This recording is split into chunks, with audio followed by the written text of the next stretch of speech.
নমস্কার, দেখছেন রিপাবলিক বাংলা। দুপুর দুটোর ব্রেকিং নিউজ নিয়ে আপনাদের সঙ্গে রয়েছি আমি সমাদৃতি, এবং আমি কোথায় রয়েছি আমার চারপাশটা দেখলেই বুঝবেন আমি তাদের সঙ্গে রয়েছি যাদের কার্যত পেটে লাথি এবং পিঠে লাঠি পড়েছে এই রাজ্যের প্রশাসকের বদান্যতায়। তারা বসে রয়েছেন এখানে, আমার পিছনে দেখতে পাচ্ছেন এসএসসি ভবনের সামনে। আজ সকাল থেকে যে ছবি লাগাতার রিপাবলিক বাংলায় আপনারা দেখতে পাচ্ছেন, যোগ্য চাকরি হারারা তারা এসে বসেছেন এখানে। তাদের বক্তব্য, তাদের কাছে ওয়েমার শিট রয়েছে, সেখানে দেখতে পাওয়া যাচ্ছে তাদের নাম্বার কত, তারা কত পেয়েছেন, কিন্তু সেটার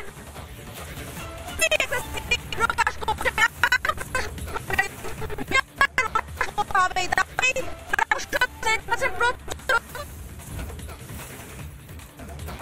এই মুহূর্তে যে ছবি আপনারা দেখতে পাচ্ছেন, এসএসসি ভবন অভিযান, চাকরিহারা শিক্ষকদের করুণাময়ী থেকে এসএসসি ভবন পর্যন্ত মিছিল, আর সেখানে কিন্তু মিছিল করে রীতিমতন রাস্তায় বসে পড়েছেন চাকরিহারারা।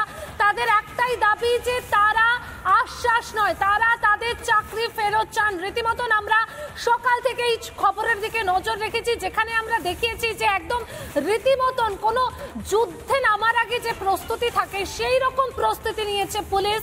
সেই ছবি কিন্তু আমরা আপনাদের সামনে লাগাতার তুলে ধরেছি। মিছিল করে এসএসসি ভবনে চাকরিহারা শিক্ষক শিক্ষিকারা এসএসসি ভবনের সামনে যে তৎপরতা, বিধাননগর পুলিশ কমিশনারেটের একাধিক প্রতিনিধি সেই ছবি আপনাদের সামনে তুলে ধরেছে। এই মুহূর্তে কিন্তু চাকরিহারারা বলছেন যে তাদের আন্দোলনের ঝাঁজ আরো বাড়বে, কোনোভাবে তাদেরকে দমানো যাবে না। যে ছবি আমরা দেখেছি, যাদের আজকে স্কুলে থাকার কথা, হাতে চক ডাস্টার থাকার কথা, তাদেরকে লাঠি দিয়ে মারা হয়েছে, লাথি মারা হয়েছে। দুটো ছবি আপনাদের সামনে, একদিকে আচার্য ভবনের সামনে বিক্ষোভের ছবিটা, আর অন্যদিকে মালদায় ডিএম অফিস অভিযান বিজেপির, আর সেই অভিযানকে কেন্দ্র করে রীতিমতন উত্তেজনার পরিস্থিতি তৈরি হয়, ব্যারিকেড করে আটকানো হয় বিজেপির কর্মী সমর্থকদের। সেই দুটো ছবি কিন্তু আপনাদের সামনে রয়েছে।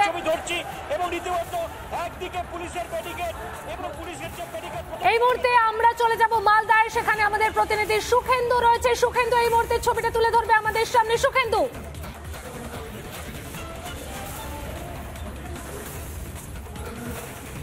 দেখো এই মুহূর্তে যে ছবিটা দেখতে পাওয়া যাচ্ছে, এই যে ব্যারিকেড বাঁশ দিয়ে তৈরি করা হয়েছিল ঠিক একদম ডিএম অফিসের সামনে, সেটা এইখানেতে যে বিজেপি দলীয় পতাকা এবং পোস্টার এবং শিক্ষক পেটানো পুলিশ মন্ত্রী তোমায় জানাই ধিক্কার, এই পোস্টার বিজেপি কর্মী সমর্থকরা যারা এসেছিলেন তারা সেটে দিয়ে গেছেন। একই সঙ্গে দলীয় পতাকাও রয়েছে, এবং ঠিক তার বাঁশের যে ব্যারিকেড রয়েছে তার পিছনেই রয়েছে ডিএম অফিসের গেট, এবং সেখানে পুলিশ রয়েছে দাঁড়িয়ে, তারা হেলমেট পরে রয়েছেন, এবং তারা একেবারে পুরো হেলমেট পরে তারা অপেক্ষা করছেন কোনো রকম বিজেপি কর্মী সমর্থকরা যারা আসছিলেন তাদেরকে আটকানোর জন্য। তারা এইভাবেই আটকেছিলেন, এবং ঠিক তার উল্টো দিকের ছবিটা আমি দেখাতে বলবো আমার ভিডিও জার্নালিস্ট দেবব্রতকে, যে এই মুহূর্তে বিজেপি কর্মী সমর্থকরা তারা এখানে রয়েছেন, জমায়েত হয়েছেন দলীয় পতাকা নিয়ে, এবং একই সঙ্গে পোস্টার ব্যানার নিয়ে তারা এই মুহূর্তে অপেক্ষা করছেন, এবং তারা মঞ্চে যে অস্থায়ী মঞ্চ গাড়িতে তৈরি করা হয়েছে সেই অস্থায়ী মঞ্চের ওপর তারা যে বক্তব্য চলছে সেই বক্তব্য তারা শুনছেন, এবং তাদের একাধিক বিষয়, তাদের দাবি, একই সঙ্গে তাদের দাবি, এবং সেখানেও পুলিশ রয়েছেন, এবং সেখানে এই মুহূর্তে বক্তব্য রাখা চলছে। এবং একই সঙ্গে দেখাবো যে মালদা ভাগের চক্রান্ত, একই সঙ্গে মোথাবাড়ি ইস্যু, একই সঙ্গে শিক্ষকদের বিষয়, সবকিছু বিষয় নিয়ে বিজেপি কর্মী সমর্থকরা তারা রয়েছেন, এবং একই সঙ্গে দিলীপ ঘোষ মঞ্চে যে তিনি বক্তব্য রাখছেন, এবং পাশাপাশি একেবারে ডিএম অফিসের সামনে যে ব্যারিকেডের উল্টো দিকে তারা বিভিন্ন পোস্টার এবং ব্যানার নিয়ে তারা। তোমার কাছে আমি আসবো, এই মুহূর্তে কিন্তু আমি আবারও নজর রাখবো আচার্য ভবনের সামনে। আমরা আমাদের প্রতিনিধি তুলিকার সঙ্গে কথা বলবো। তুলিকা, এই মুহূর্তে ঠিক কি বলছেন চাকরিহারারা?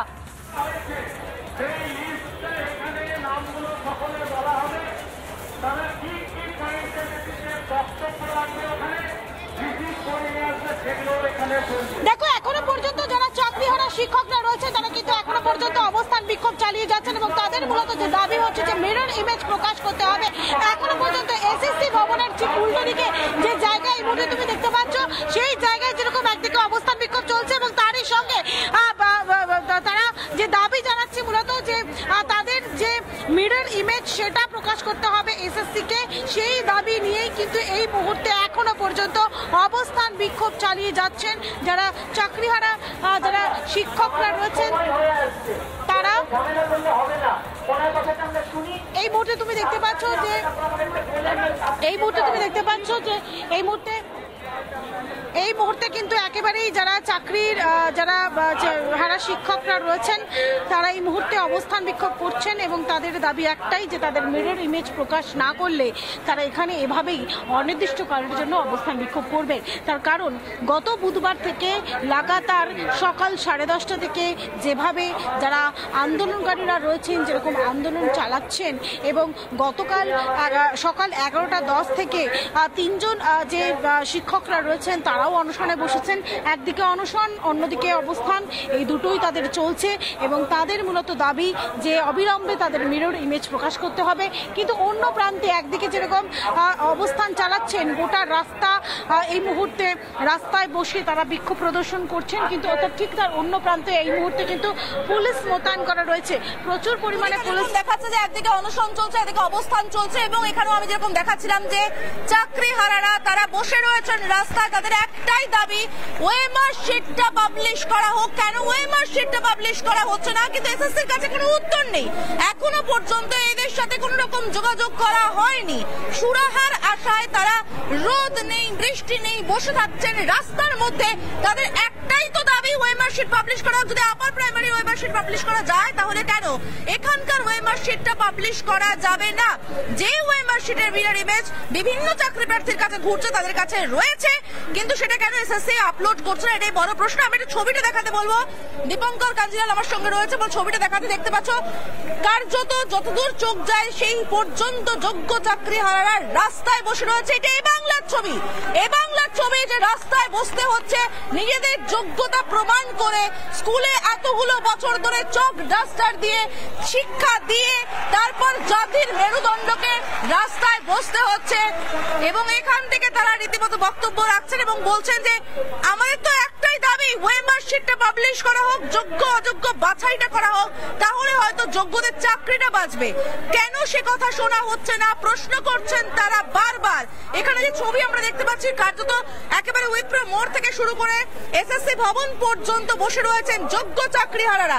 তারা রাস্তায় রয়েছেন, রাস্তা আঁকড়ে প্রতিবাদে বাধ্য হয়েছেন, চক ডাস্টার ছেড়ে রাস্তায় আসতে বাধ্য হয়েছেন। একেবারেই নিশ্চিতভাবে ভালো লাগছে না, কিন্তু বসতে হচ্ছে তাদেরকে। আমি আরো একবার চলে যাব তাদের কাছে। দাদা একটা কথা বলে যাবে? যে রাজ্যে মন্ত্রীরা বলে আপনারা বিক্ষোভ করছেন, শুধু যে রাজ্যের মন্ত্রীরা বলেন মুখ দেখাতে আসছেন, সেই রাজ্যে সুরাহার আশা এখনো রাখেন? সুরাহা তো অবশ্যই হবে, সুরাহার পথেই তো আমরা বসে আছি। আমাদের তো কোনো ডকুমেন্টসগত কোনো অ্যালিগেশন বা কোনো যোগ্য অযোগ্যের যে লিস্ট, সেই লিস্ট আমরা বারবার চাইছি। আমাদের লিস্টে দিলে আমাদের সুরাহার পথ হবে।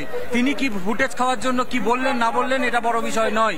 তিনি একটা রাজ্যের মন্ত্রী, তিনি এই ধরনের কথা বলছেন, এটা যোগ্যদের ক্ষেত্রে অপমানজনক। আজকে আমাদের বিদ্যালয়ে থাকার কথা, সেখানে না থেকে আজকে আমাদের সরকারের অপদার্থতার জন্য আমরা আজকে রাস্তায় নামিয়ে দিয়েছে আমাদের এই অবস্থা। এবং আমরা অবিলম্বে চাই যেন 24 ঘন্টার মধ্যে আমাদের যোগ্য লিস্ট এবং যে মিরর ইমেজ, সেই ইমেজ যেন পাবলিশ করা হয় অনলাইন পোর্টালে। কোনো মৌখিক আশ্বাস পরিষ্কার বারবার যেটা বলছেন ওনারা যে সরকারের অপদার্থতায় তাদেরকে রাস্তায় বসতে হয়েছে, আর কোনো উপায় পাননি তারা, কিন্তু এটা তো চলতে পারে না, তারা বারবার বলছেন। আমি একটু আরো কারো কাছে যাওয়ার চেষ্টা করবো। দিদি কথা বলে যাবে? গলা খারাপ, আচ্ছা ঠিক আছে আমি যাচ্ছি, দেখি পিছনে যারা রয়েছে তাদের কাছে যাওয়ার চেষ্টা করবো। দফা 1, দাবি 1, ওএমআর আমাদের চাই, এই প্ল্যাকার্ড নিয়ে তারা বসে রয়েছেন। এখানে কথা বলে যাবে আপনার সঙ্গে? গলা খারাপ, কার গলা ঠিক আছে? চিৎকার করতে করতে বুঝতে পারছি গলাটা খারাপ হয়ে গেছে, আপনার সঙ্গে কথা বলে যাবে? বলছি যে এসআই রিতন দাস লাথি মেরেছিলেন যোগ্য চাকরিহারাকে, সেই এসআই রিতন দাসকেই কসবা থানায় একটি কেসের দায়িত্ব দেওয়া হয়েছে যোগ্য চাকরিহারাদের নিয়েই। মনে হয় সেই এসআই রিতন দাস কোনোভাবে ঠিকঠাক তদন্ত করতে পারবে? দেখুন, আমাদের সব থেকে বড় কথা, আমরা তো যোগ্য, আমাদের তো কোনো জায়গায় কোনোভাবেই তো প্রমাণ করা যায়নি আমরা অযোগ্য। তাহলে কমিশনের কাছে যে লিস্টটা আছে, মিরর ইমেজে যেটা আছে, সেটা যেখানেই লুকানো থাকুক সেখান থেকে এনে প্রকাশ করুক। আর রিটন দাসের কথা কি বলবো, উনি একজন পুলিশ অফিসার হয়ে যেভাবে লাথি মেরেছে একজন যোগ্য শিক্ষককে, সেটা অমানবিক, অন্যায়, এটাকে কোনোভাবেই প্রশ্রয় দেওয়া যায় না। উনিও কারো সন্তান, কারো বাবা, ওনার ছেলেও কারো স্কুলে যাবে, সেখানে গিয়ে শিক্ষকের অধীনে সে পড়াশোনা করবে, তাহলে উনি তার বাচ্চাকে কি শিক্ষা দেবেন? আর সেই পুলিশ অফিসারকে তদন্তের দায়িত্ব দেওয়া হয়েছে, যে এমন ধরনের অন্যায় আচরণ করছে, সে অন্যায়ের বিচার কি করে করবে আপনি বলুন তো? এবং এখান থেকে রিতন দাসকে কিন্তু ইতিমধ্যে সরিয়েও দেওয়া হয়েছে। এই অভিযোগ আসার পরে এবং যোগ্য চাকরিহারাদের পক্ষ থেকে গলা তোলার পরে কিন্তু এসআই রিতন দাসকে তদন্ত ভার থেকে সরিয়েও দেওয়া হয়েছে। এটা নিশ্চিতভাবে যোগ্য চাকরিহারাদের জন্য একটা বড় জয় বলা যায় যে এসআই রিতন দাসকে কিন্তু সরিয়েও দেওয়া হয়েছে। এই মুহূর্তে দেখতে পাচ্ছেন যোগ্য চাকরিহারারা তারা বসে রয়েছেন এখানে বসে রয়েছে এবং তাদের বক্তব্য হচ্ছে যে তারা অবশ্যই চান তাদের ওএমআর শিটটা প্রকাশিত হোক।